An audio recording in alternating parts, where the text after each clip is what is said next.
ადამიანის ცხოვრებაში იშვიათად დგება მწუხარებისა და ხელვარების ისეთი წამი, როგორიც ახლა ჩემთვის დგას.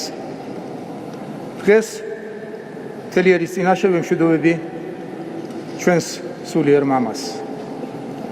დღეს ყველა ქართველის მსგავსად გულით ვატარებ დიდ ტკივილსა და სიყვარულს, რომელიც ახსნას არ საჭიროებს, რადგან ის ყველა ჩვენთანისთვის საერთოა. დღეს ყველა დიდი თუ პატარა, დუმილითა თუ გამოთქმული სიტყვით ვცდილობთ პატივი მივაგოთ ადამიანს, რომელმაც თითოეული ჩვენგანის გულში წარუშლილი კვალი დატოვა.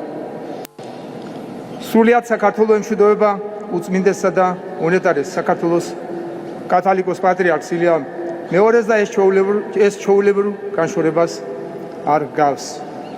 არნახულად ღრმა, მზაფრი და ტკივნეულია, რადგან ეს განშორება საკუთარ თავში იტევს არა მხოლოდ გრძნობებსა და განცდებს, არამედ ეპოქას და დიდი სიყვარულის ისტორიას.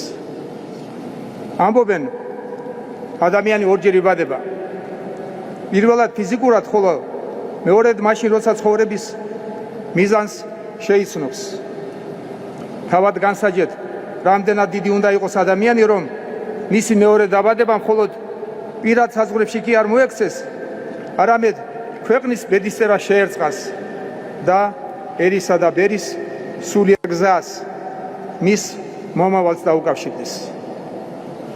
ჩვენი მრავალსაუკუნოვანი ისტორიის განმავლობაში ყველაზე რთულ დროს, როდესაც ჩვენი ქვეყანა ყოფნა არ ყოფნის ზღვარზე იდგა, უფლის განგებით თავათერმა წარმოშვა ადამიანები, რომლებიც კვერთხად ექმნენ დარღვეულს. თუ არა უფლის ნება, სხვაგანად როგორ აიხსნება, რომ ვართ ქვეყანა და ხალხი, რომელმაც საკუთარი წიაღიდან შვა ილია ჭავჭავაძე, ქართველი ერის მამა, რომელმაც მომაკვდავი ერი გააცოცხლა.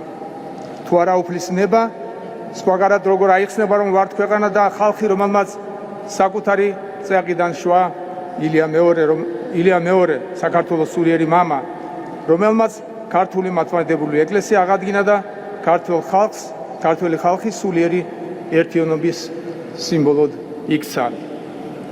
ასეთი ადამიანები იშვიათად იბადებიან. ადამიანები, რომელთა სიდიადე საკუთარი ქვეყნის და ხალხისათვის თავგანწირით განისაზღვრება. მათი მემკვიდრეობა კი უკვდავია, რადგან დიდი ადამიანები არსად მიდიან. ისინი ჩვენს გულებსა და მეხსიერებაში ცოცხლობენ და იცოცხლებენ მარად, მანამ სანამ მათი იდეალების ერთგულნი რჩებით. უწმინდესისა და უნეტარესის პატრიარქობის წლებში ქართული მართლმადიდებლური ეკლესია იქცა სივრცედ, სადაც ადამიანება კვლავ იპოვნეს ღმერთი.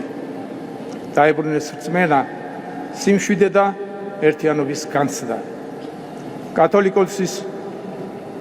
კათოლიკოს პატრიარქის სიტყვა იქცა ნუგეშად მძიმე ჟამს, ხოლო მისი ლოცვა ჩვენი ერის ამ ქვეყნის თითოეული შვილის უხილავს საყრდენად და იმედად, რომ არა მხოლოდ გადავრჩებით, არამედ გავიმარჯვებთ.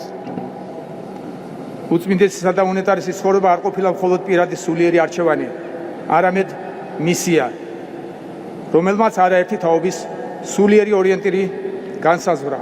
გზა, რომელიც ნახევარი საუკუნის განმავლობაში მთელ ერს აერთიანებდა მისი საქმისა და მსახურების ძვირფასი ნაყოფი კი ჩვენს საერთო და მტკიცე საძირკვლად იქცა.